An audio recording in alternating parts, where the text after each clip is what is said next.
Anatomy of a Concert Tour. You can find this on Substack, on Patreon, at davidrovics.com/thisweek, and on most platforms where podcasts can be found. Next week, I fly to Copenhagen to begin a 5-week tour of various parts of northwestern Europe, Denmark, England, Scotland, and Ireland.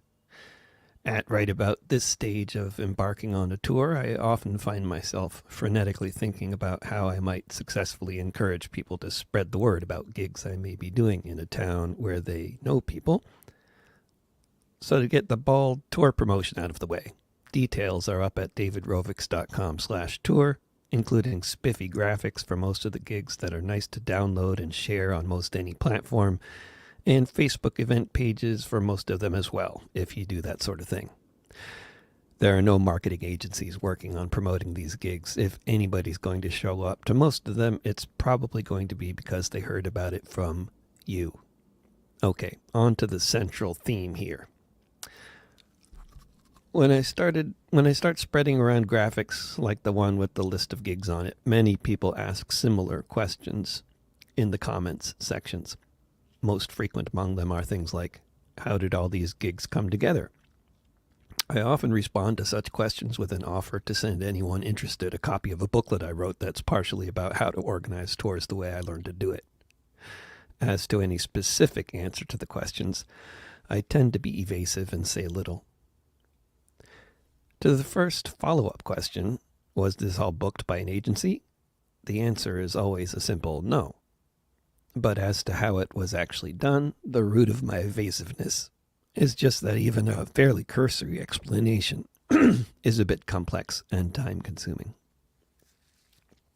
Then today, while pushing a stroller with my youngest child in it, in a bit of a mental haze due to the heat wave, it occurred to me that actually answering that question could be at least mildly interesting, if only to the dedicated music and social movement geeks out there, of which I am one. So today I will venture to give a serious answer to the question, how did you book this tour? I'll go into as much detail as seems relevant to answer the question thoroughly, and if we get so deep into the weeds that my explanations get boring, my apologies. The simple beginning to answering the question is I booked the tour by announcing on social media, to my email list, and in messages to various individuals that I'm planning to do this tour. And then I waited to see who responded with any interest in hosting an event of some kind. Then I corresponded with these folks who responded, and over the course of a few months, voila. But especially for people from the U.S., the question behind how I booked a tour like this really begins with how does an artist from the U.S. ever start making all these contacts on the other side of the Atlantic in the first place? I'm pretty sure the answer to this question is going to vary a lot for different artists who do this sort of thing. Or maybe not, I haven't done any surveys. For me, it began at the end of the 1990s. The last couple years of the 1990s involved a confluence of factors that seemed to come together at the same time, which sort of conspired to launch my career in Europe, such as it is. I have no idea of the order of importance of these factors, but what happened then was I was in a relationship with an anti-nuclear organizer from Hamburg. The free MP3 was becoming a widespread phenomenon online, and the global justice movement was truly a global movement. So being already plugged into the movement in North America meant that I was already aware of parallel sorts of activities going on constantly all over Europe, and which networks and organizations were involved with making things happen. So in terms of this upcoming tour, which is taking place in several of the main countries in Europe where I tour regularly, which are all countries in Northern Europe where the English language is very dominant, it begins in Denmark and then goes on to England, Scotland, and Ireland. I was ostensibly based out of Hamburg as a taciturn musician in his early 30s, circa 1999 to 2000. I had more gigs around the U.S. than I had time to do, even touring almost nonstop between the left-wing college circuit gigs, a network now virtually non-existent, and the global justice movement, also not happening these days. But for personal reasons, I wanted to spend time in Hamburg. This coincided with getting an email from a guy in Randers, Denmark, who was hosting a very illegal website called the Progressive Music Archive and had discovered my music online. Michael was also very involved with the Danish left, in particular a group called Red Youth, and he asked me if I wanted to do a tour of Red Youth chapters in Denmark. Being a short drive from the Danish border at the time, of course I said yes. My first gig at Ungdomshuset was a year or two after my first tour of Denmark, I think in 2002. That's where the first gig on this upcoming tour is happening, on Wednesday evening. For readers from the United States of Amnesia, I think it's particularly relevant to get into the weeds a little here about Ungdomshuset. For those who are interested, I have written a fair bunch about the place over the years. There's lots of further reading available. But basically, Ungdomshuset means the House of Youth. Originally, it was a 5-story squatted building in the Nørrebro neighborhood of Copenhagen.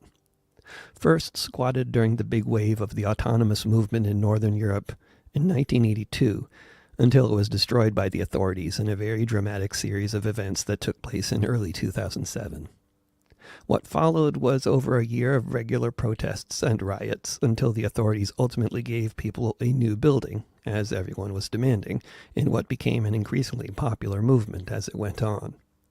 The new building is in a different part of town, but the whole vibe is very much in keeping with the old building, aside from some cultural changes along the way.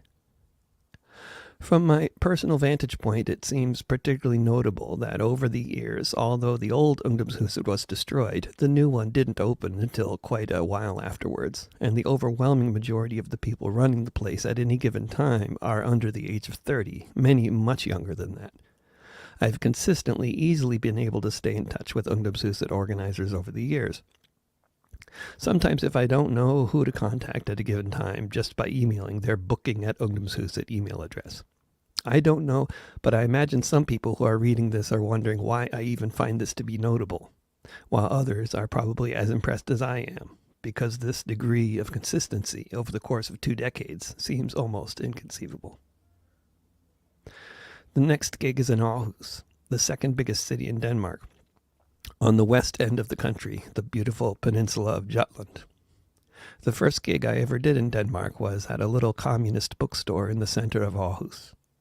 Many other gigs in Aarhus in recent years have happened by the train tracks, but this time it's on the docks with the sailboats, a gig organized by a couple of radical sailors I met at a gig in Aarhus a long time ago. After that, we go back to Copenhagen, where organizers with Friends of the Earth, called NOAA in Danish, are putting an event on at Folkets Hus in Nørrebro. There are many places called Folkets Hus in Scandinavia. It means House of the People.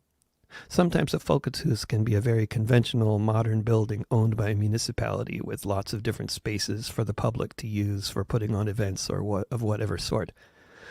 Other times it's a Folkets Hus like the one in Nørrebro, which has a distinctly alternative vibe.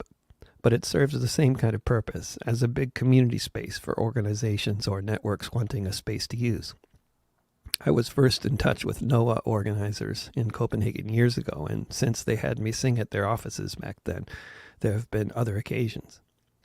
Perhaps it's worth noting at this point for those among us who may live in places where this concept seems unusual, that lots of groups involved with different sorts of organizing, whether or not they're involved with running a venue, often put on events involving music and other forms of culture because they understand that this is a good tool in the toolbox for building a network or a social movement and keeping up the morale of those involved. The next event, next weekend, is an acoustic music festival in the city of Roskilde, on the same island that Copenhagen is on. Someone in Roskilde I met many years ago when he was a student organizer suggested me to the festival organizers, and then they wrote me. This was several months ago, and it's also the original reason that what was originally going to be a 4-week tour of England, Scotland, and Ireland became a 5-week tour, beginning with Denmark. The other gigs in Denmark came together after I mentioned to folks that I was going to be playing at the festival in Roskilde.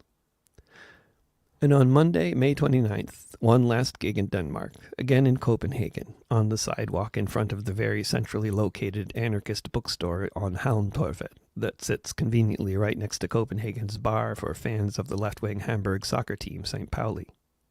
These fine, upstanding anarchists are also folks I've known for many years now and decided to put on this event involving me and another performer because a request for money for putting on just such events had just been approved.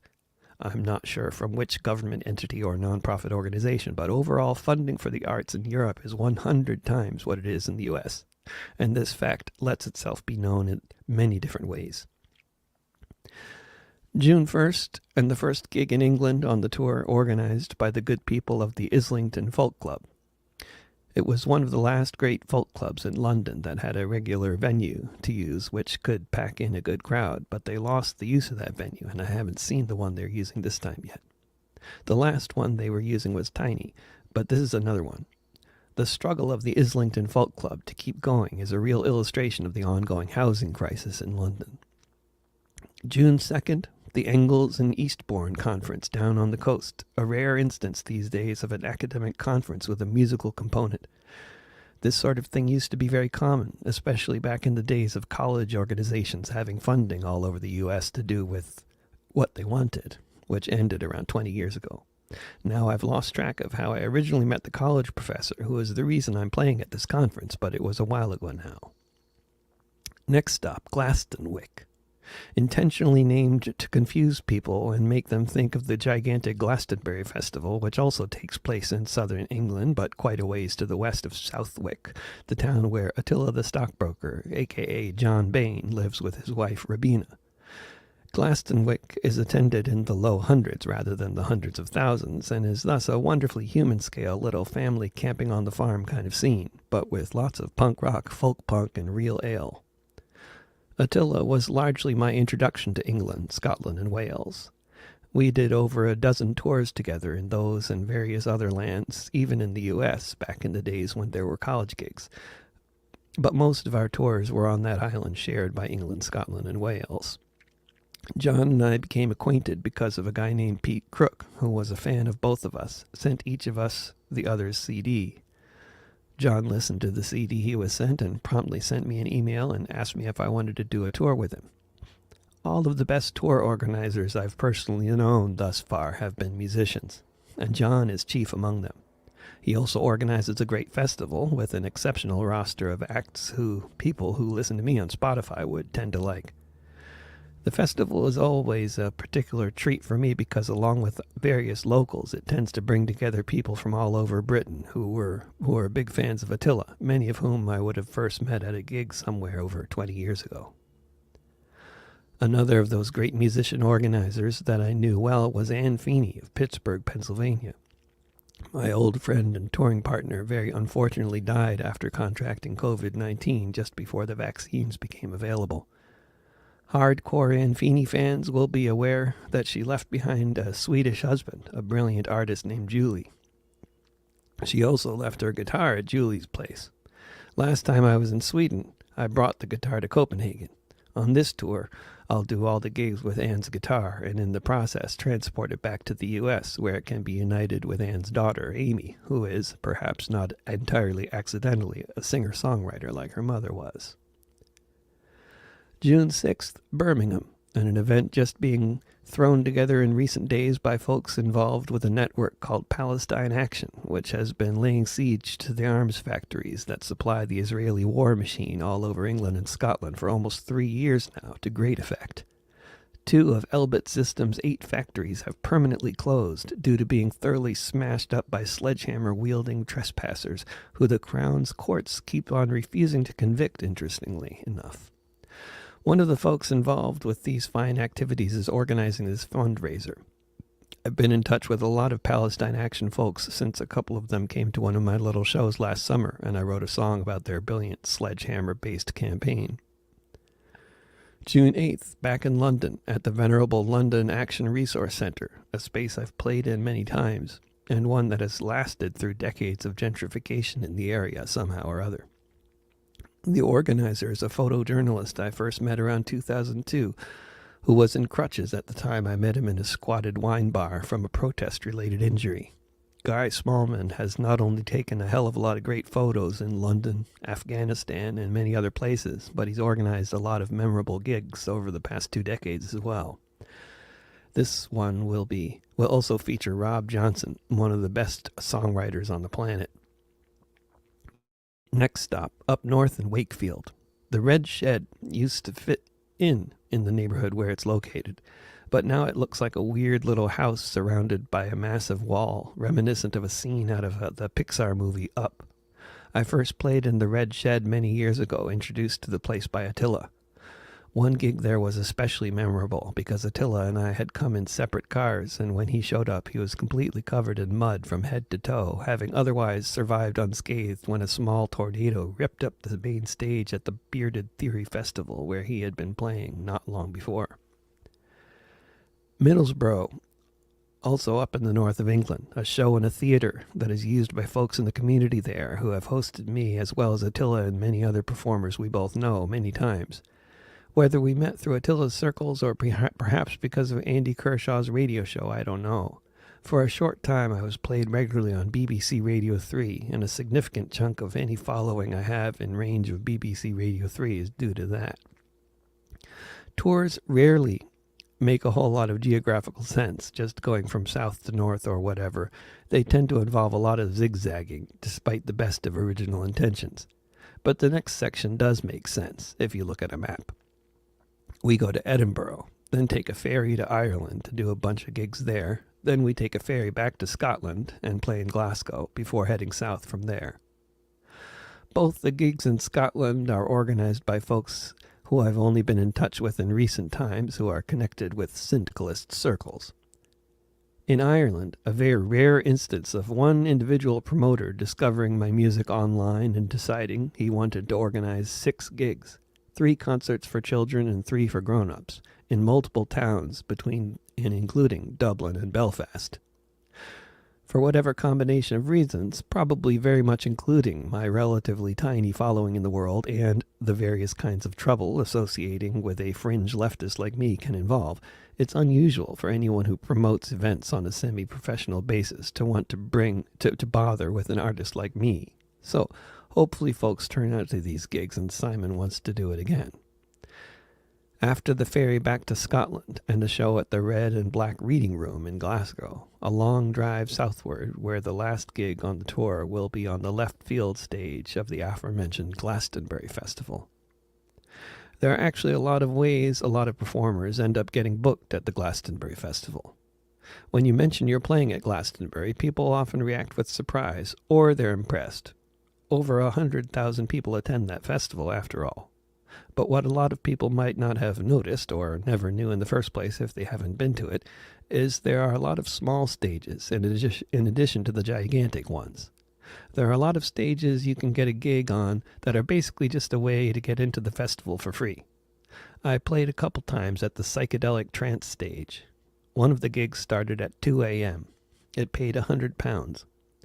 Playing a few songs at the somewhat larger left field stage is kind of a similar gig, but with a bigger crowd that's less likely to be tripping on MDMA during the show.